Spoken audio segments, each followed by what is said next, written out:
I walk this way to school with Tommy Tomasino. He your best buddy? He hates me. Do you hate him? No. Did your mom set that up? Yes. Did you ever talk to your mom about how things are with Tommy? I don't tell her things. Why not? Because she doesn't look at me like everybody else, and I don't want her to. I don't want her to know Know what? that I'm a freak. Hey. You are not a freak. Okay? Don't you believe anybody that tries to convince you of that. That's bullshit. You don't have to go through your life believing that. Okay? Come on. You said the S word. Yeah. I know. Sorry.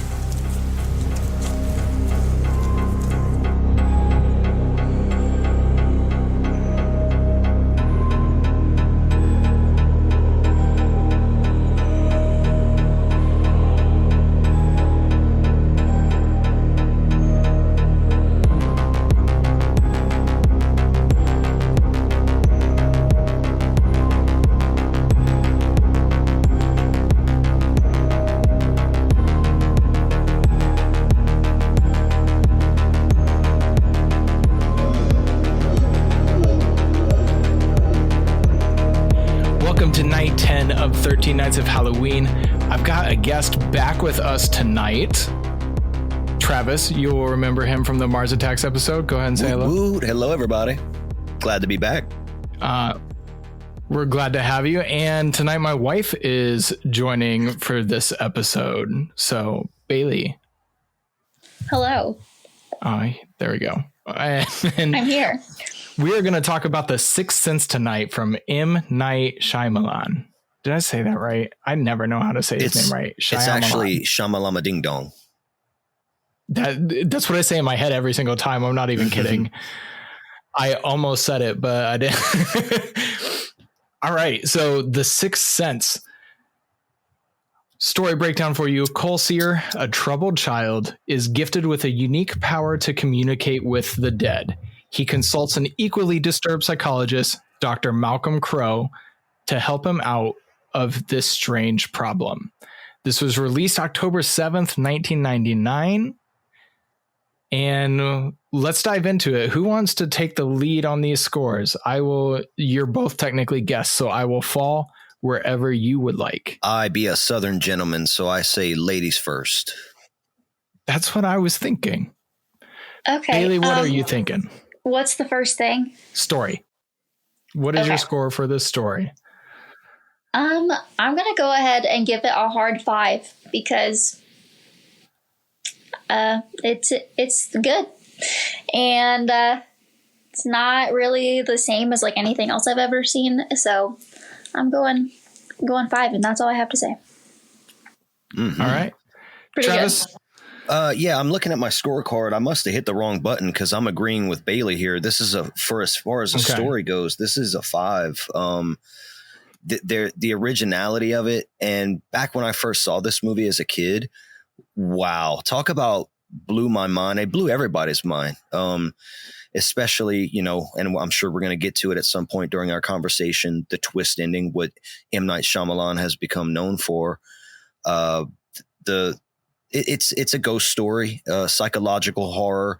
And I would say it's kind of fringe horror. It's on the cusp of maybe just a thriller / drama, but there's enough scares and horror elements in there that I would have to, definitely. just it's a 5 for originality in my book.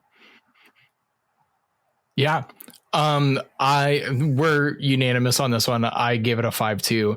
I was sitting down. It's been years since I saw this movie because I don't know why, but this is kind of a movie that I figured out the twist. You heard the twist way back when, and then you're like, well, I don't really need to see it again. But then I was watching it again for this, and I was like, man, I'm seeing this movie in a totally different light than I did years ago. And I'm sitting there thinking, like, I've never seen a story like this. especially considering the twist being brought in there. Actually, it very loosely reminded me of the Frighteners from because that's also in our 13 Nights of Halloween, but that's solely as far as your main character can see ghosts. That's it. And I can't really think of many other movies, honestly, where that happens. And that's mainly because I probably don't watch a lot of ghost related horror movies. But outside of that idea of being able to see ghosts, the whole setup and premise of the story of a psychologist meeting with a troubled child and that background is totally original. Haven't seen anything like it since or before. So 5 out of 5 on the story originality. So then we get. I want to suggest something for next Halloween. Whenever you do this again, throw in The Others. If you've never seen that movie. Oh, I have seen that one. Oh man, was that Nicole Kidman? Yep. And it's so good, but I won't go too much on that movie, too into depth on that film, but it's just another good, it's one of my favorite ghost stories and haunted house movies of all time. And I think it's got a great twist ending. And in my opinion, on this level, my opinion. Yes. Okay. I'll have to go back and, wait. Did we watch that together, Tim? I don't remember. I don't think we did. I've seen it. The twist on that one is you find out that she's the ghost, right? Well, spoilers. Don't give it away. For all the listeners. We don't worry about spoilers for movies that are streaming. Okay. So I should make that clear. Yeah. If movies are available to stream somewhere, they're free to spoil. Well, then, the twist is that Nicole Kidman and her children are the ghosts, and they are in fact the ones haunting this house. And I saw that movie with my mom, brought me to the theater to see that film. And, for me, I was probably, I don't even know how old, that was in 2001, I think. So I was probably 11. My mom brought me, and it was PG-13. So she's like, this is going to be fine. Mm-hmm. I wasn't fine. It scared the crap out of me. So yeah. Yeah. The one that we have watched, Bailey, that's one of my favorite ghost stories, is a Spanish movie. Can I guess? I was going to say The Orphanage. Yep. I think it's a beautiful film. Mm-hmm. Guillermo del Toro produced. Yes. And man, I love the director, but I forgot his name currently. I wouldn't know either offhand. I only knew it because of Guillermo, and I'm a big Del Toro fan. Love that boy. Yep. Yes. And that movie is just, I can't, it's beautiful. It creeped me out the first time I saw it, especially that paranormal investigation scene where the children are just screaming and all you see is that lady's face on the TV. That part got under my skin, but man, beautiful story. We digress. But that's okay. That's what this is about. It's mainly about the Sixth Sense, but if we talk about other things, that's fine. All right. Diving into the character, how unique or compelling was this character's arc, Bailey? I think I'm going to have to go with 5 again, because that little kid, he got me. Like, I don't know. Like, I don't normally cry during movies. I'm not as easy of a crier as Tim, unless it's about animals. But like, there you go. I came Throwing close me a under couple the bus. times. I'm sorry, but like, he was so good. Like, obviously, what's Bruce Willis's name in this movie? I don't even remember. Malcolm Crowe. Malcolm. Yes. Yep. His character obviously developed a lot. We're allowed to say it, right? We know what happens. So, I mean, those are like the 2 main characters, but I think that overall, like, they just really got to me. I did not expect that to happen. So I'll give that a 5 as well. Okay. Nice.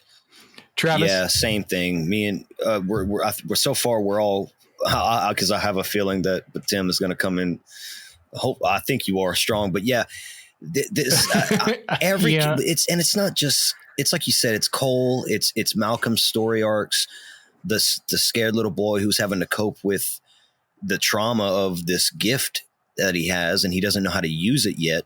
Malcolm, who is in the film, dealing with his marriage potentially falling apart from his perspective. That's kind of what, you know, the way the movie paints, the narrative paints the picture for us. And Toni Collette's character, Mama Lynn, she's having to deal with her son and trying to make ends meet as a single mother, and the whole backstory with her and her mom. And you also have the wife of Malcolm Crowe. I'm forgetting her name as a character, unfortunately. Yeah. But I think it's Anna. I could be wrong about that, but yes, that sounds right. So, and Anna is despondent. She's not in the narrative communicating with Malcolm. So, and it's just she's really coping with grief. So it's just where all the character arcs go in this story. This is M. Night. I want to say it's at the top of his game. And I think on the previous episode, I had mentioned being an M. Night apologist. Yeah, that's why I called you back. and I'm going to say this is not even my favorite Shyamalan film. So, in fact, I would say it's like mid-tier Shyamalan. Okay. So now that you have said that, because I was planning to ask during this episode, I do want to know what your favorite is. You want me to reveal it now, or you want to wait till we're done talking about this movie? If you want to hold off till the directing category, I'll leave that up to you. Yeah. But I would like to know, because this isn't my favorite by him either. Okay. So yeah, let's wait till we get to the directing part, because that's where I was going to drop some comments. But I do think this is like, as far as writing goes, this is M. Night at the top of his game, and I think he's been at the top of his game a few times. So 5 from me for characters. Okay. So again, 5 from me. Yeah. You pegged me. Nice.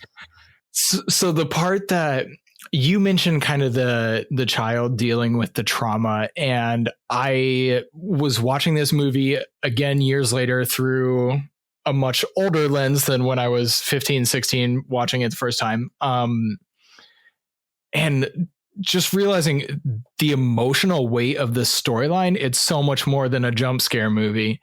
And the trauma that kid is going with, and the isolation that kid is feeling, and the relationship he builds with the therapist, but also the resolutions at the end of them are satisfying conclusions to these journeys. That the one that got me, my wife will tell you I cry at every good dog movie. Skip. I cry. Homeward Bound. I cry. It. Homeward Bound, I'd cry. She and I were just talking about this. She was just saying that I was saying we should do a sad animal movies from your childhood series. Yes. And she threw out Homeward Bound, and I was like, I can't do that to myself now. She's trying to torture you. Look, I'm with you though. I'm a sensitive boy, and I cry for movies and stuff too. So you're not alone. I kind of welled up a little bit when Tony Stark said, Thanos is like, I am inevitable, and Tony's like, oh yeah, I am Iron Man. I teared up a little bit, but not like dog movies kill me. They kill me. But sorry, I didn't mean to interrupt. No, you're good. Old Yeller wrecks me. Can't watch it. Marley and Me watched one time. I'm good. That's exactly life. The same for me. I've seen that movie once, and that was enough. That was enough. I was like, I'm done. Because I'm a dog person. My wife will tell you my 2 dogs, they're our children, but we digress. But yeah, I'm an emotional guy when it comes to movies, TV shows. Have you watched Haunting of Hill House? Oh yeah. And that show wrecks me. You best believe I teared up. And I'm currently watching Fall of the House of Usher. I'm on the last episode. I've got one more to go, and I'm loving it. So we finished it. I loved it. I will say it didn't have the same emotional reactions throughout that some of Mike Flanagan's other work Midnight has. Mass. However, yes, one of my favorite. Those 2, Hill House and Midnight Mass, 2 of my favorite horror anything, period. They're just so good. But I teared up in this movie when why am I spacing? Is it in the car? The car? Yeah. No, okay, no, I sobbed in the car when he's talking about grandma. I lost it at that scene. But the first time I teared up, and it was kind of the resolution of Cole's arc, is Dr. Malcolm talks to him about maybe if you talk to these spirits and find out why they're here, what they need to say to you, maybe they'll go away. And they kind of have that resolution discussion. And then that scene of the girl in the tent vomiting shows up and she says, I think I'm feeling better. And his initial reaction is to scamper. He's out of there. But then he stops and he turns around, and Haley Joel Osment just killed it with this face. And this is when I teared up, because you can see in his face that he is terrified, but he needs to do this. And he turns around and he says, do you have something you want to tell me? And that is such a beautiful, like, culmination and resolution to what he has been going through this whole film, of running from these things that scare him and hiding from these things that scare him. And how, with the exception of Bruce's character, Bruce tells him, you need to face these fears. You need to face these spirits and talk to them and figure this out and see why they're still hanging on. And you can just see in his first attempt at that, how terrified he was, but how he was kind of hopeful that this could be the answer to help him. And that story arc for him alone, 5. And then you can dive into Dr. Malcolm's with his wife in that final scene of him realizing what's been going on. Also just a great story arc. This is what I'm looking for in a story arc. I'm looking for that journey that we go throughout the whole movie, and then that satisfying conclusion. And satisfying doesn't always have to mean happy ending, but one that resolves the issues the main characters were struggling with. And this movie does a fantastic job of Bravo. that. So on to music and sound then. We'll jump right into that one, Bailey. I guess I would just say 3, because I don't remember anything about it and we watched it yesterday. So I feel like it was just good. It's fine. That is perfectly fair. Yeah, I don't really have anything else. Oh, I'm sorry. Okay. You're good. I'm going to twin with you again. It's a 3 for me as well, because unlike Signs, The Village, there's especially Signs, there's nothing that I remember after watching the film that comes like that. I don't hum the tune or am not moved or inspired by the tune unless I'm watching. I say the tune. I'm not trying to be like so blasé about it. It's a score. James Newton Howard is a master, but right. And I do want to point out that James and M. Night have been collaborators for a long time, and this is, I think, where it started. And it's just his score in this movie is not something that necessarily sticks out to me. That's not to say it's not effective, though. I do think that the score in this movie is very effective while I'm watching the movie. But after that, it's not something that stays with me. Now, sound design, I'm more like, and this is why I struggle with giving it a 4, because I think the score and the sound design are both very important aspects. The sound design, I would give itself a 5. But since we're combining them and kind of letting them meld together, I'll meet in kind of a happy medium and say a 3. But I think the sound design in this movie is spectacular. I don't know if that's just because it was a bigger budget production and they had, more to work with here than some lower budget films, which nowadays, that's not saying a lot. Lower budget movies nowadays have spectacular sound design. So, but the sound design's great. The score is good while I watch it. And so I give it a 3 overall. Yeah, it's interesting. You brought up something I was going to touch on and then I forgot about it. So I'll jump into my score. Oh, the combination of sound design and score, and the reason why we combine them as far as what we do at the average. Really, I lumped those two together because I think of movies like Paranormal Activity that have no score whatsoever, and how the sound design is really there to help put you on edge just as much as any score would be. Or if you go back to last year, we didn't do a podcast episode about it, but we talked, we posted it. It might've been 2 years ago. We watched the original Nosferatu, which is just music, no audio. And so we, that's the reason kind of why I lumped those two together. Most movies you have both. Some movies you only have one. And so kind of just fit those two together. But for this one, I actually did give it a 3. I thought the music was good. I think, like we all said, it's not super memorable. It's not one of James Newton Howard's most memorable scores. For me, I actually struggled. This movie does one of my least favorite sins in sound design, and that is where the dialogue is super quiet and the action, for lack of a better word, is very loud. Oh, like for instance, and just to say, whenever you're having the conversations, whatever, but then when they go to that party, because that's a scene I wanted to touch on. This might be a good example of when Cole goes upstairs and those bully kids lock him in that closet, that little crawl space closet area. Mm-hmm. It's juxtaposed with the loud party downstairs, right? And so that sound design, and I don't know if this was your point, but in this type of movie, and if it is, then shut me up and finish your point. No, go for it. Go for it. I think you're countering my point, which is totally fine. Really? Okay.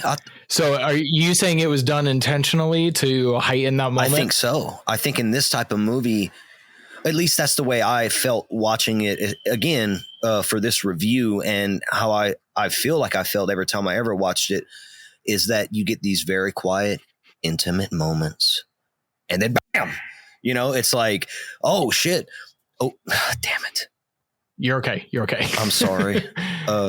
No, you're good. And then you get these, like, of course it's like a jump scare type moment, but the way this movie's written and the way the scenes play out, it's not a cheap jump scare. It's an earned jump scare type scenario.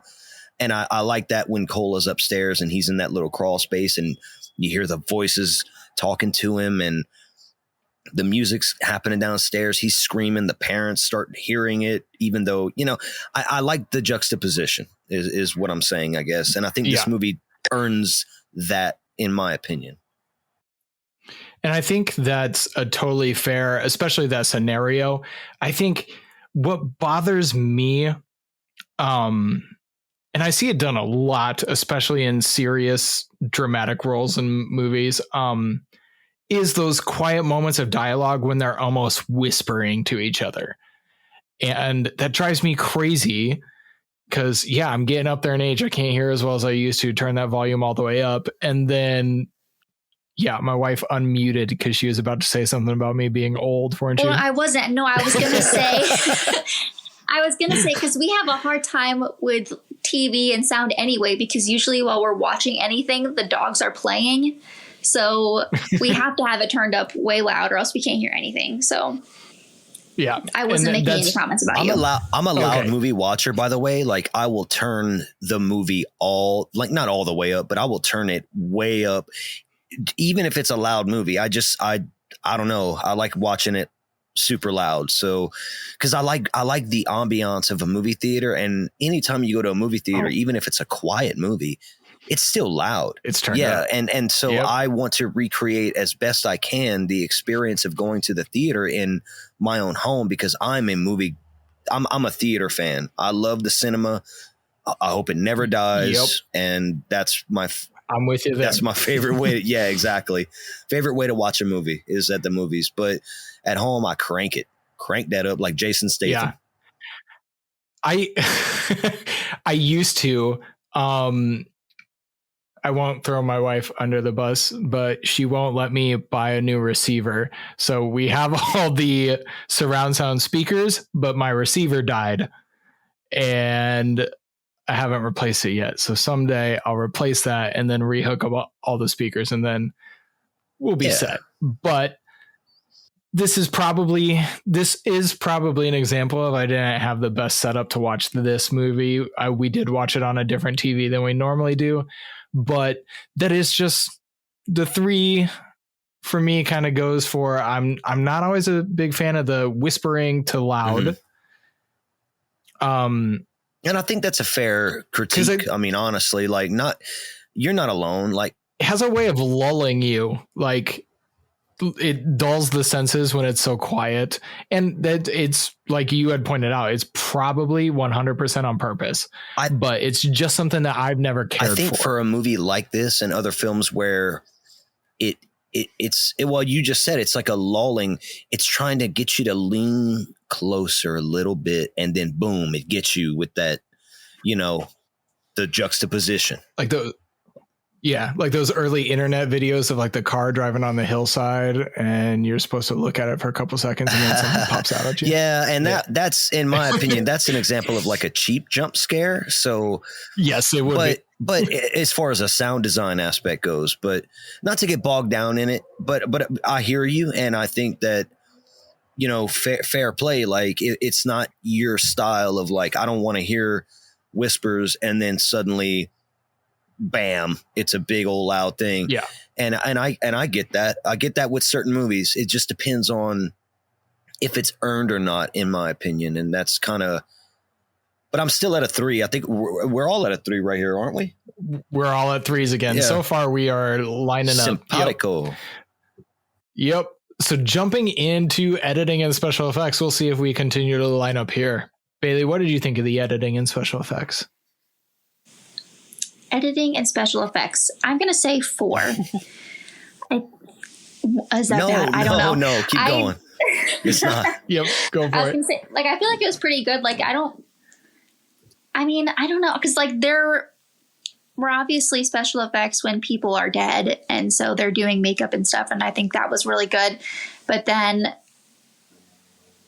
I don't know. I don't feel like I should give it a 5 because I don't feel like it was like, oh my gosh, great.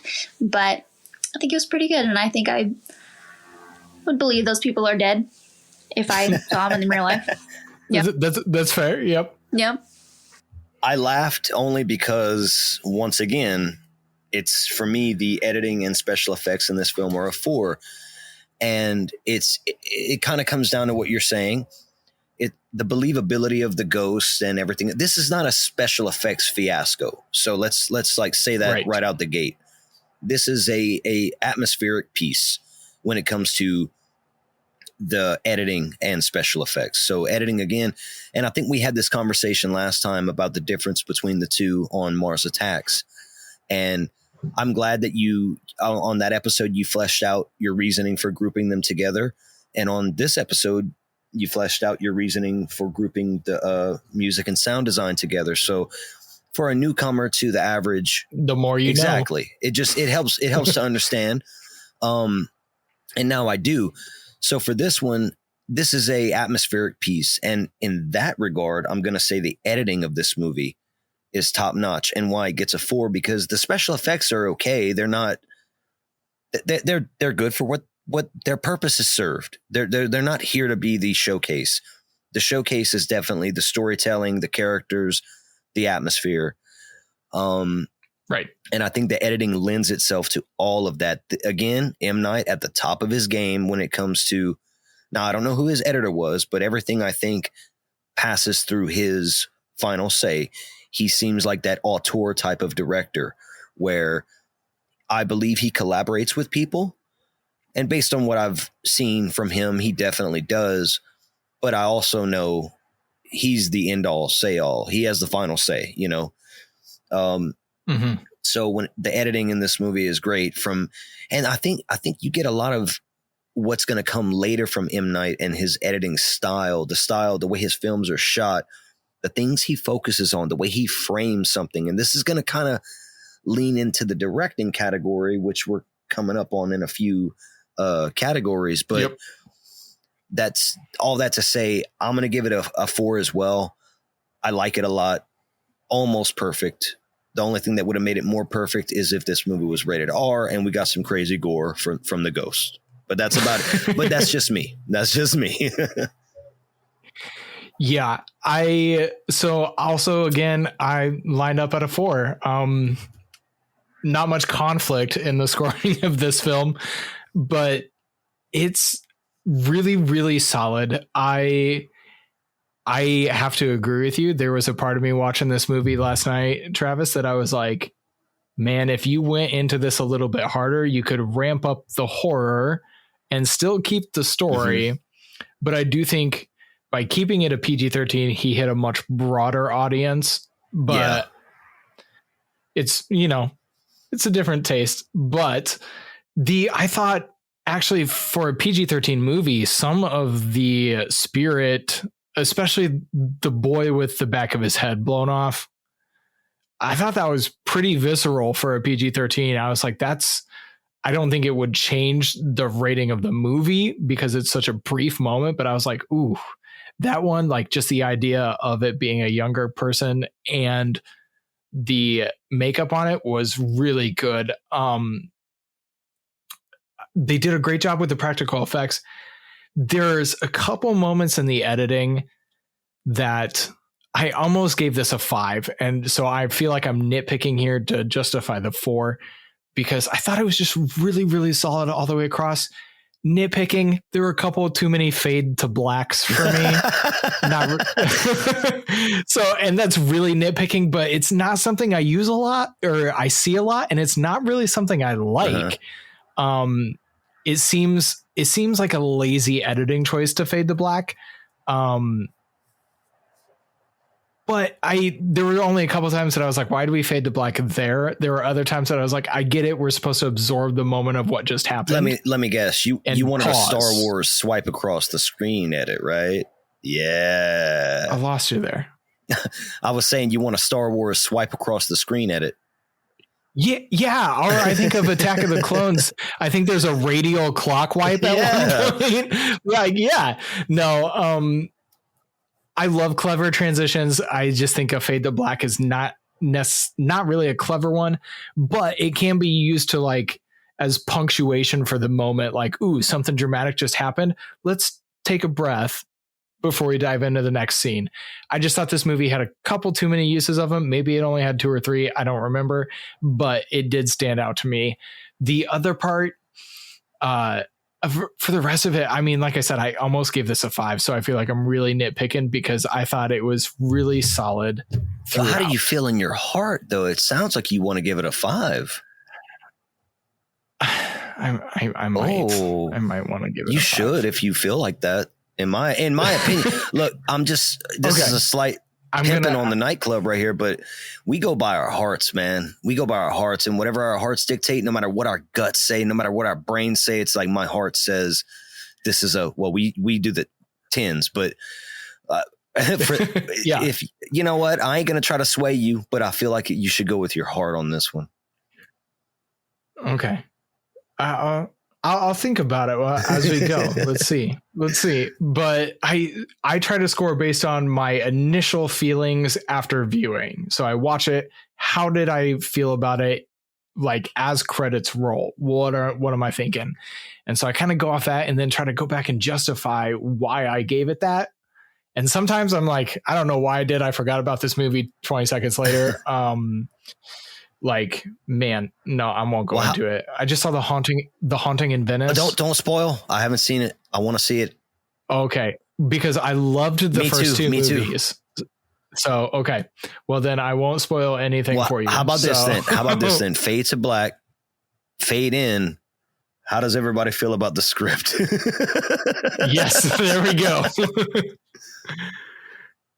And I'm handing the show over to Travis now. Bailey, how did you feel about the script?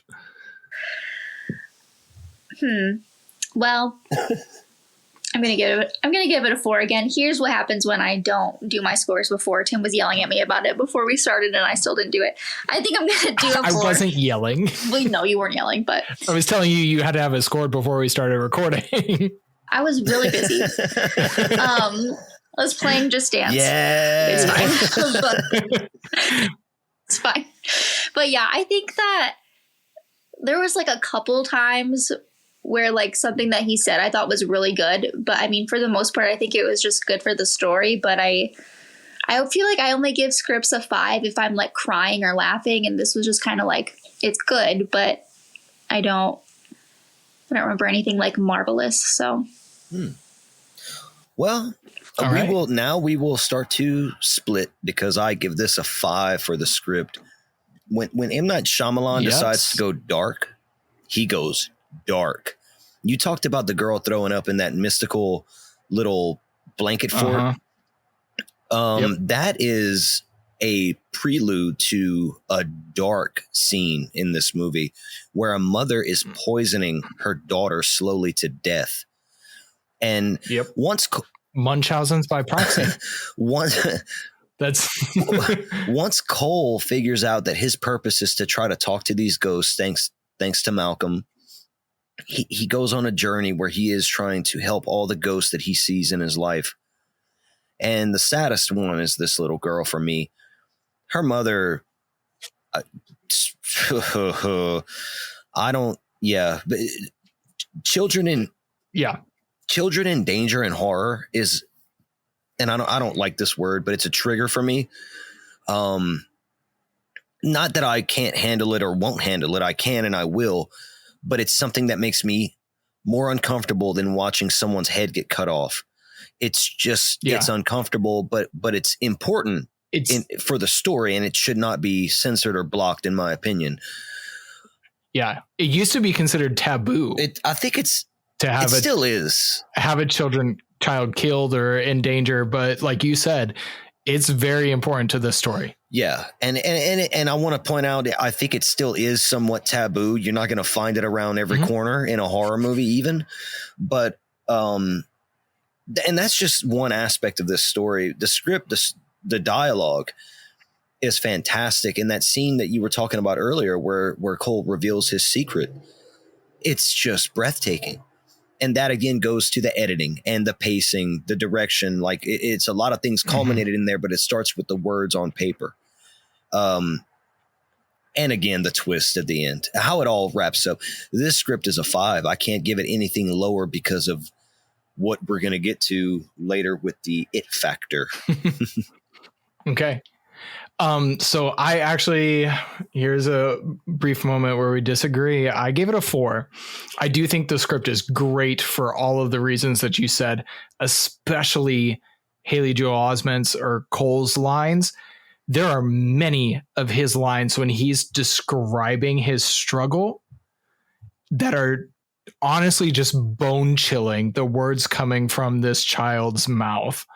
When he's talking about the man getting stabbed in the neck with a screwdriver or the hanging people at his school. There are moments that it is just beautifully written and disturbing in a way that not a lot of other horror movies are doing, is like where it's described and we're leaving it up to our own imagination. It's not being shown. It's not right in front of us. And I love those moments. The moments that I did think it struggled were with the doctor's character, the therapist character.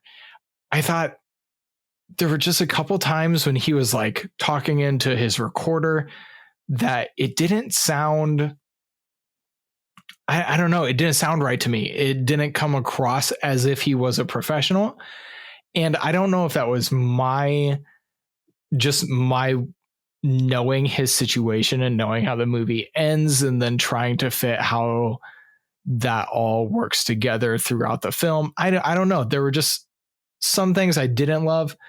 But just about every one of Cole's lines is perfection. So that was the struggle. I didn't really care for some of the doctor's lines. Loved Cole. So that's why I settled on I think a 4 is a great score too. Like, honestly, I mean, and to say something is perfect is definitely high praise, but to say it's near perfect is equally high praise. Yes. So I mean, I always consider in my scoring that fives should be as rare as zeros. But that's very often not the case. And this movie is a perfect example of why it's not the case, because there are quite a few fives in this film. And many more to come. And yes. And speaking of, well, I don't want to spoil anything, but let's go into the acting. What are the scores for acting, Bailey? Oh, bro, I gave it a 5 because it was so good. First of all, Toni Collette, I didn't remember that she was in this movie. And then... Yeah, neither did I. Yeah. And then like the scene where she was mad about, well, she thought he was taking the bumblebee pendant and she was getting so mad and it was so tense. And I was like, this lady is so good at pretending like she's mad at her kids. It's a foreshadowing. Between Hereditary and this. Yeah. Obviously, I looked it up. Haley Joel Osment was born in 88. So he was probably like 10 when they filmed it. He was about my age. Yeah. He's a year older than I am. Yeah. So, I mean, he did well for if he was a grown up, but he did so good for being 10 years old. And like I said, I really got attached to him, even though I don't normally I care way more about animals in movies than I do about people. But I was very attached to this kid, especially when he was King Arthur in his play, and he was so happy that he got to be King Arthur. Oh my gosh, I'm going to cry. He was it was so he good. was nominated for the Academy Award for Best Supporting Actor for this role. Really? Oh, I'm sure. Yeah. I did not know that. Yep. The puppy was good. They were all good. Yeah. The little husky puppy. Yeah, it was so cute. Yeah. Okay. I think that's it. But did I say 5? Yeah. Yes, you did. Yep. Okay. All right, Travis. It's a 5. It's a 5. Look, Bruce Willis. I mean, we all know Bruce Willis, and he showed up for this movie. He showed up and he over delivered. He did fantastic. Toni Collette is an underrated gem when it comes to her performances. Yes. She did a fantastic job. The actress who played Anna Crow, I think, she was a fantastic performer in this film. And our star, Haley Joel Osment, praise cannot be dumped upon him enough for the showered, not dumped. I'm not dumping on Haley Joel. I'm showering him with praise. Fantastic, amazing. He is the foundation of this movie. And without his performance being as good as it is, this movie would not be nearly as memorable as it is. So the acting is a 5. That short and sweet. That's where I'm at. Yep. I think the only way this movie could have been better is if Macaulay Culkin had played it instead of... No, I'm just kidding. I love Macaulay, but man, come on. Let Haley Joel shine. Nope. No, I know you're kidding. I gave this a 5 because I don't need to say much more than you two already have, but this might be, after watching again last night, one of the single greatest child actor performances of all time, if not the greatest. It is riveting to watch him work, and it is emotional to see him perform. I already mentioned that scene earlier where this 10-year-old boy managed to look afraid and hopeful for the camera at the same time. And I'm like, I couldn't even do that right now. And I'm 33. I would have no idea how to do that. And is that when your dad goes, I have goosebumps on my knees?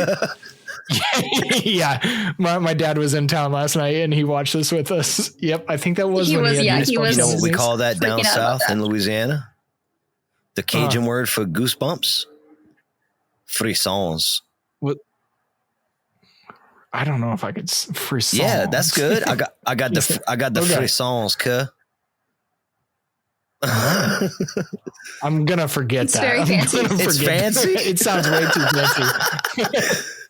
So is that what you called the R.L. Stine movie with Jack Black too? No. Well, or is that just Goosebumps? I enjoyed that movie, and I enjoyed those books as a kid. But yeah, that would be the Frissons collection by R.L. Stine. Okay. Megadidon. I was always more of a Fear Street, but fair enough. Yeah. So we don't need to talk more about the acting. It's a 5. like I said, I think it's probably the greatest performance from a child actor ever. I will second that without being able to think of anything better. Okay. Love it. So then here we go. The big one for this film, because this director has a lot that you can say about him. The direction of this film, Bailey. Okay. Maybe I'm going to get in trouble for this. I don't know. I have to mark it down 1 point. I'm going to say 4. Okay. Because I was thinking about this when I was taking a shower. I think. It's when the best thoughts occur. Yep. Right. Because obviously, like the first time I saw this, I was a kid. So I don't pick up on like little things. But so going into it this time, I knew the twist. I knew what was going on. But then like watching it back, I'm like, okay, it's so obvious. How would you not see it? But I don't know if everybody, like, if you don't know, I have no idea if you would pick up on it or not. But I think if like in the beginning, if they cut that part out where like he gets shot and they just kind of like hinted that something happened and then just went into the story instead of showing him die, I think that would have made it a little more mysterious. So, but everything else was very good. All right. No.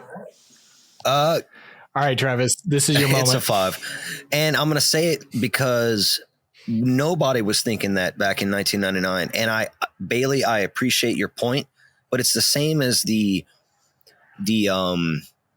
penny scene where Malcolm is trying to relate with Cole and he shows him a magic trick. He picks up the penny and he makes it disappear. If you want to nitpick, you're going to say, well, wouldn't that penny just be floating in the middle of the air type thing if somebody else walked in the room? There's a lot of moments like that in the script, but for the story to work, the writer-director has to capture your imagination for the story to work. And even if you have a few little nitpicks here and there, by the end of it, if you got the frissons whenever you find out the twist, then the story worked and the director, writer, they all did their jobs, everybody. In this case, it just so happened to be the same guy, M. Night Shyamalan. Now, I'm an M. Night apologist, and he has made some crapola. He has, but he's made some magnificent films, great films. And like we alluded to earlier, this is not even my favorite M. Night Shyamalan film. It's kind of mid-tier for me. I like a lot of his other movies more than this one. But I think as far as the writing and the direction goes, again, everything passes through M. Night. He's that auteur type director. It's his vision from start to finish, and everyone who signs on, they know who they're working with and they know who they're working for. I give this a 5. There's just no way around it for me other than to see what he did. As far as a storyteller goes, an overall storyteller, and did he capture the imagination of the world with this movie? Yeah, he definitely did. So I just can't give him anything lower as a director than a 5. And is this the part where we talk about other favorite M. Night movies or more favorite? If you want to, yes. You can save it for your final thoughts or you can do it right now. I'll say it now since... Okay. We'll get to our final thoughts about this film later, but for right now, this is not my favorite M. Night movie. My favorite M. Night movie is Signs. His film after Unbreakable, which is his next film, is Unbreakable. I love that movie more than this one too, actually. But my favorite... That's a great movie too. Oh, yeah. It's so good. But I did not like Glass, though. Well, we disagree heavily. Oh, okay. Okay. That's strongly, fair. rather. But that being said, Signs is my favorite M. Night film, followed by The Village, followed by Split, Unbreakable, Glass, then this movie. So, okay. And then it'd be like The Visit, Knock at the Cabin, and then his other crap that Lady in the Water, I enjoyed as well, but it'd be, but then he made some other stuff. Which we do not speak of. We don't want to talk about that. No, definitely not. You know what? He tried to go the big Hollywood blockbuster route. And I get that, man. Making money for your family, like paying the bills, stacking the cash. But he just didn't, that's not his lane. This is his lane. Movies like Sixth Sense, movies like The Village, minimal, smaller budget films where the characters, the writing, and the story can shine. And I think all of his movies that are successful and that people like prove that. The ones they don't like, to different degrees. Lady in the Water is not very well liked, but some people like it, like me. But it's not one of my favorites. I love Signs though. Signs is my jam. So your top three are also my top three, but I'm not sure what order I would put them. Because I loved Signs when I saw it. This scared the poop out of me as a junior higher. But I had a very strong reaction to The Village. I loved The Village, everything about it. I even thought the twist was brilliant. I loved The Village. So I don't know if that would be my top one. I feel like it would be. But then the Split was also just incredible. I thought Split was another moment of him being at the top of his game. So I'm not sure I could tell you which one exactly is my favorite, but those three, Split, Signs, and The Village, are definitely my top three from him. I actually enjoyed Old. Yeah. too. I forgot that one. Yes, me too. Yeah. I'm not sure I'd put it as a top three, but it might be number 4. Like I really Unbreakable would be better than Old. I tell you what, every time you cover an M. Night movie, just if you will, please give me a shout if you want, if you feel like it, because I'll come on here and I will talk M. Night because I love a lot of them. The Village has a special place in my heart, and I love the scene. You know what? I'm going to save it because if you ever talk about it, I want to be here for it. Don't say anything. I've still never seen that one. What? Or the other one. No, I've seen Split, but that was the only one. I'm going to say, we've been married for almost 3 years and I haven't shown you The Village is a romance. It's a romance. It's not necessarily a horror film. It is, but it's not. It's horror. It's fringe, but it's folk horror romance almost. Yeah, I would definitely put romance, in my opinion, at the top. That's why the emo kid in me in high school loved it. I'm with you. It was a spooky romance. I'm right there with yes. Oh man, we're twinning again. Yep. Yeah. All right. So I haven't given my direction yet. I give it a 5. I think this was one of those when he was at the top of his game all the way around, even though like you can just hear from that discussion, it's not one of my favorite movies by him, but everything comes together in this movie beautifully.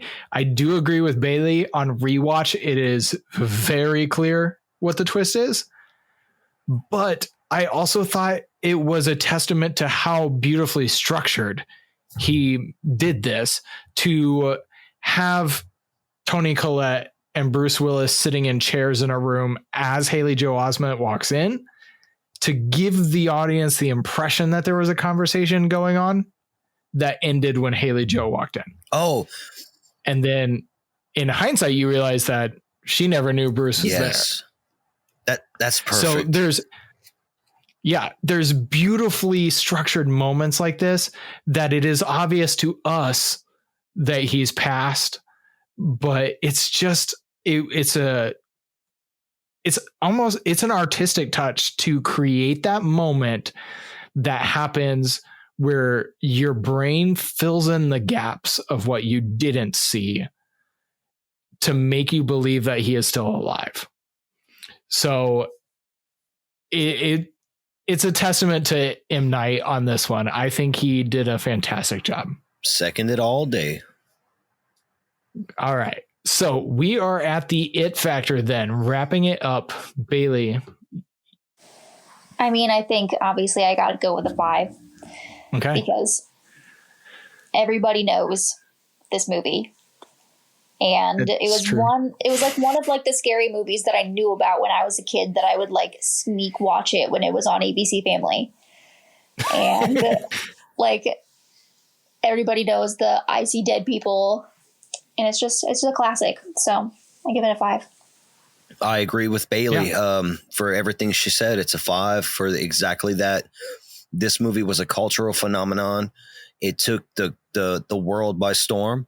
It put M. Night on the map for sure. Time Magazine, or one of the bigger publications, it might have been Time, I forget which one, but they said they had him on the cover, and it said as a headline, the next Spielberg, and that's high praise. He didn't live up to that as far as the culture goes, but you know, if you ask me whose films I prefer, you might be surprised. But the Indiana Jones movies, Jaws. Yeah, it's okay. No, it's a whole other debate. Yeah, Jaws was the worst. Yeah, I loved. I'm not the biggest fan. I didn't grow up with Indiana, and Jaws is okay. It's okay to me, except for like once they get on the boat. But see, now's my moment to disagree with you, but that's okay. I love E.T. and I love like War of the Worlds. I love The Color Purple. I love a lot of Spielberg, man. But anyway, yeah, not to get bogged down. Yeah. This movie, The Sixth Sense, it's a 5 as well for me. Cultural impact is without a doubt. And it's a movie that we are still talking about to this day. So I think I'm going to rest all our cases right there. No, sorry. But yeah, it's a 5. No, yeah, it's a 5. We're still talking about it to this day. You're still seeing I See Dead People pop up in popular culture. It's still there. But outside of that, this story is still powerful and emotional today. Bailey and I are sitting there watching it, and I'm thinking about just Toni Collette's journey as a mother watching her child struggle.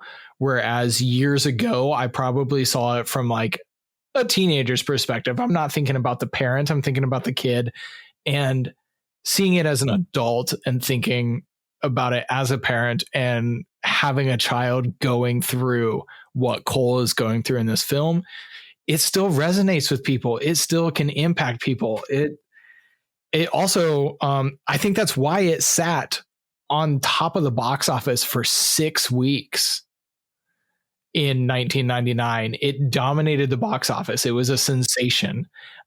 So it's definitely a 5 on the it factor. This, I made the case on The Mummy that The Mummy is the perfect example of a 5 for it factor. But I think this movie is too. While it didn't inspire spin-offs and sequels in the dozens, it is still something that is talked about and known by just about everybody 20 years later. So I don't think you could justify a 4 outside of that. But if somebody wants to, I would like to hear that argument myself, is like why this is not culturally significant. That would be a great argument. Yeah. And I don't mean that dismissively. I'd like to hear that side of it, because I'd be like, but really? Yep. Yeah. All right. So Bailey, how entertained were you? I'm going to say 8. I was a little bit like, it took me a minute to get into it, but that could probably also be my fault.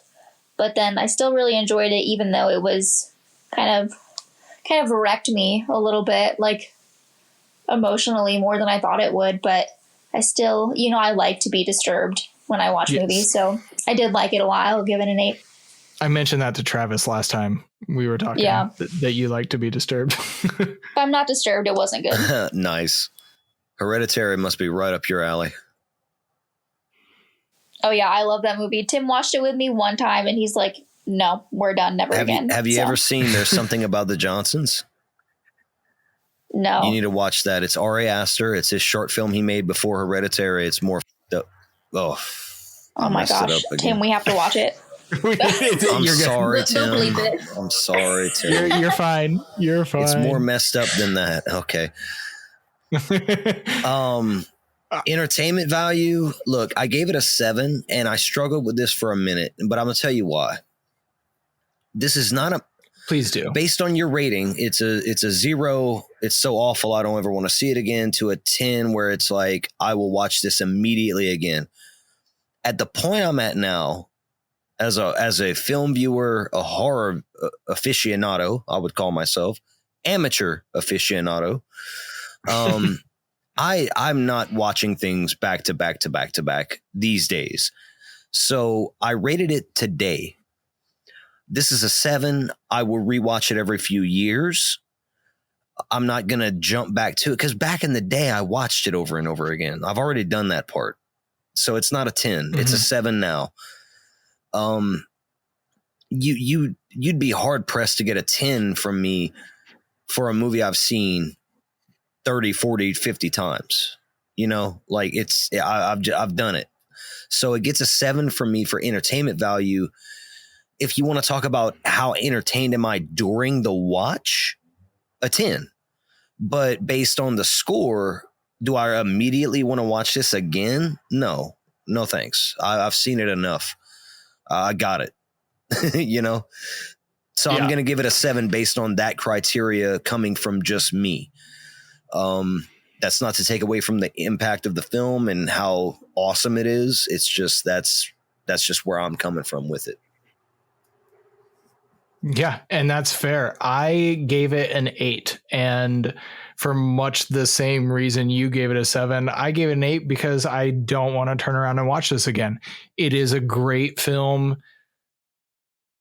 Once a year, every couple years. Like I said, it's been 5, 6, 8 years since I saw it last, honestly. So there was a big gap in there. I honestly think that made me appreciate it more than if I was to keep rewatching it. But it is interesting that you talk about like putting things on immediately again. When we watched The Mummy, I watched that movie and I was just reminded what a great time that movie was and how I probably would turn around and put that one on again immediately because it was a blast from start to finish. But this is a very different kind of film, and it is very, I don't want to say it's slow. It's not slow, but the movie itself is almost soft. It is a gentle, disturbing, upsetting, emotional ride. To that point, can I say like real quick? And I like that you mentioned the slow aspect. That's why I was like, oh shoot. Skinamarink is a movie that I put on again and again and again right after I first saw it. I've only seen it 5 times, so I don't watch it again and again. But the first time I saw it and all the puzzle pieces fell into place for me, I had to put that movie on again and again and again until I could not watch it anymore. Like, it disturbed me beyond belief to the point to where now it's traumatizing. Like, if I watch that movie, I will cry. I will cry. Just, I can't do it. So yeah. The way you talk about it makes me want to watch it. I know. And people say that and then they watch it and they don't get, and I don't want to perturb you from like dissuade you from watching it, but I personally have a thing with that movie. I think it's a me thing, and I think it resonates with me. Not that other people don't get it or anything. It's not an ego thing. It's just that movie resonated with me on a personal level that other movies just have not. But just to say, like, it's weird how we interpret film or any kind of art form where you can consume it however often. Like, because songs are different, right? Like, songs you can listen to over and over, but they're shorter than films. That's granted. Yep.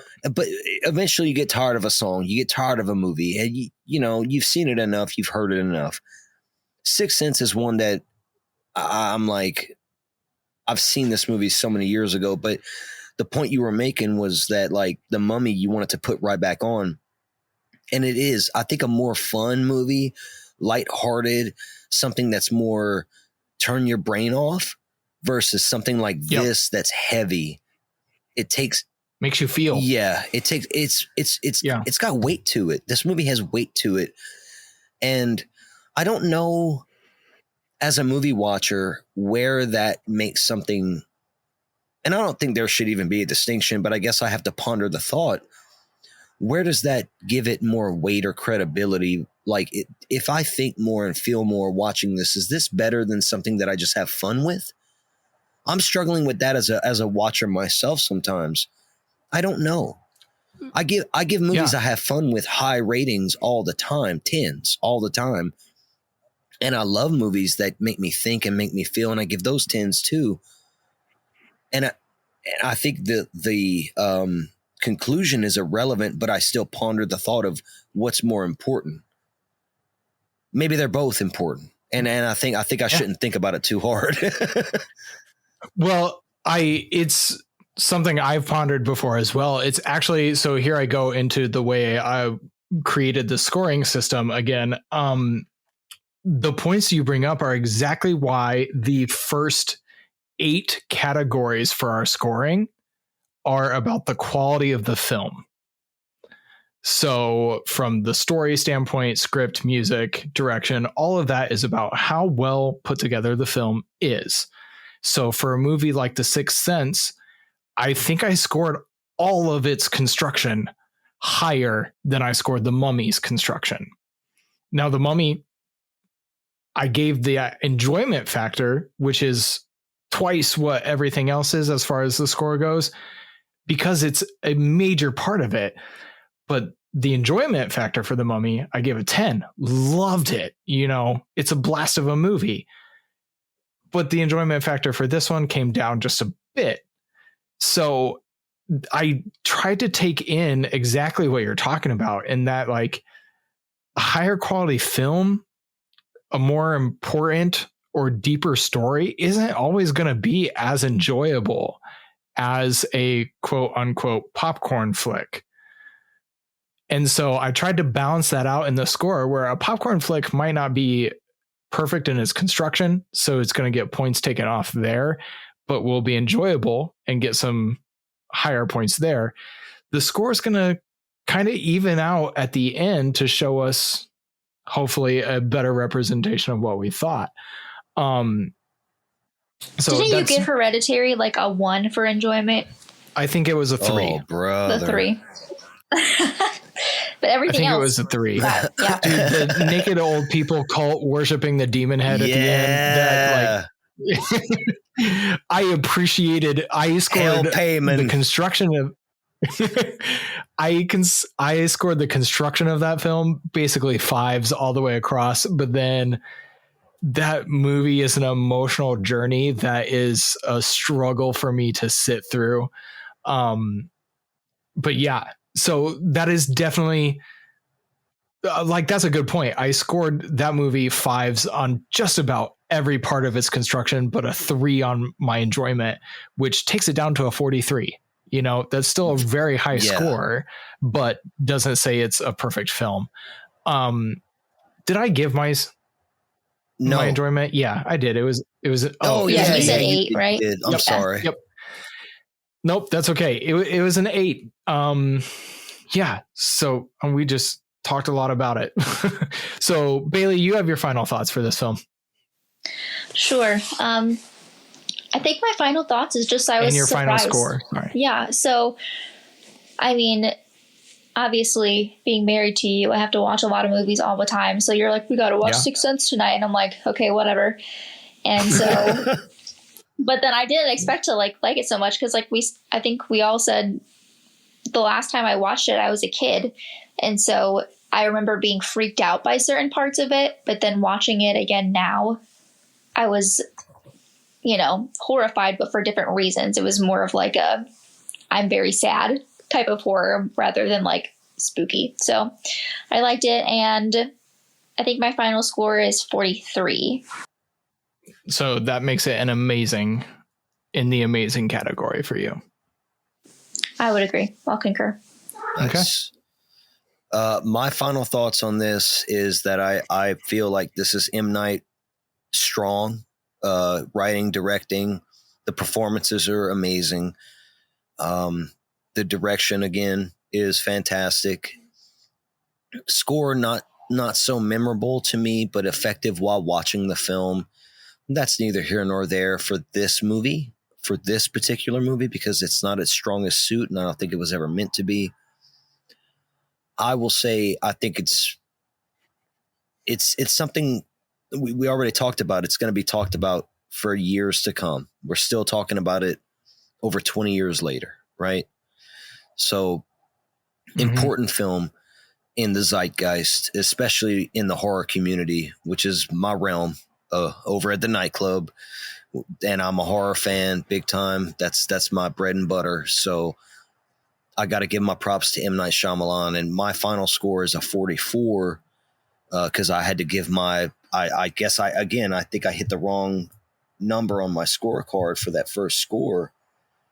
So bumping it up to a 44. So is that still amazing? Is that? Yep. That is still amazing. So it is amazing from 41 to 48, 49 and 50 are perfection. Right. This is not a perfect movie, but it's a great, amazing film. I think this is an amazing movie. M. Night did the thing. Yep. I am actually also at a 43. I don't have a whole lot more to tack onto it. It is an engrossing watch. It is a great film. I mentioned earlier that my father was visiting and he sat in on the watching of it. He's not really a horror movie fan, but he is a thriller fan. We grew up watching murder mystery shows all the time, suspenseful films. But he dozed off a little at the beginning of this movie, but then was sucked into the story. And I mean, like we mentioned earlier, he said his knees had goosebumps. And so me having seen lots of horror movies that would disturb the pants off my father, this movie was scary for him, where it wasn't for me, but it was still a great journey. It's got just enough of that spooky edge to it. It's got a great emotional story, and that emotional story is super important. But this is, like we've talked a lot about M. Night. We've talked a lot about his other movies. This is one of his best films. I already said it's not my favorite by him, but this is, if most people are going to ask what the best M. Night film is, the average person is probably going to recommend this one. But yeah, I don't have a whole lot more to say of this one, except as night 10 of the 13 Nights of Halloween. No, night 11. Sorry. Night 11 of 13 Nights of Halloween. This is a great movie to put on for a social setting. It's an amazing film based on how our scores go for that. It might be a little bit slow at the beginning, but it's worth paying attention to. It's worth diving into the story and the nuances of the story and its construction. I don't want to say it's one of those once in a lifetime movies for a director, but this is one of those where lightning struck and everything came together beautifully. Yeah. If you can get everyone in the room to sit down, pop your popcorn, brew you drinks, whatever you got to do, sit down, turn the lights down, pop this baby on and say, hey, we're going on a journey. We're all going to have fun tonight, and you're going to get the frissons on your kneecaps. Yeah. This movie's going to do it for you. 6 Sense all day. Yep. And it's kind of got that perfect, it's not gory. It's not super scary for the people in your party who don't care for those things. It's got just enough for everybody. It's worth it. Travis, do you want to plug your stuff one more time? Yeah, sure. Everyone out there that's listening to The Average, if you want to check out the Nightclub podcast, we're on all the socials. You can find us, the Nightclub. You'll see the little Moth Von Moonskull guy. He's black and white. You'll know what he looks like when you see him. We're everywhere you can find podcasts: Spotify, Apple, iHeartRadio, all those places. We just did our by the time everyone hears this, we did our VHS coverage of VHS 85 with actress Evie Bear, who played Ruth in the film. And we had, oh dude, it was so fun talking to her. I just finished that movie yesterday, I think. She is a blast and a half, and we all had a great time talking about that movie. We're a hard R podcast, so if you don't like, cursing and bad jokes that are poo-poo pee-pee jokes, don't listen. But I think check us out anyway. We have fun. I think we have a good atmosphere. Poo-poo pee-pee are actually Bailey's favorite. Well, Bailey, check out the Nightclub podcast. I will listen. If there's poop jokes, I'm on it. We're it's pretty vile. We're vile people. But all that being said, we have fun. So everyone, thank you, Tim, for having me back on The Average and for giving me the opportunity to talk about this M. Night Shyamalan film. I appreciate it very much, especially coming off the Mars Attacks, because I love talking about that with you too. Bailey, it was a pleasure to talk to you and to meet you, and I hope to do it again. Yeah, I definitely hope. I hope I can jump in on your podcast soon. Well, yeah. You and if Bailey's down with it, Bailey, you're welcome to do it too. I would like to have both of y'all on. All right, we will. Bailey, go ahead.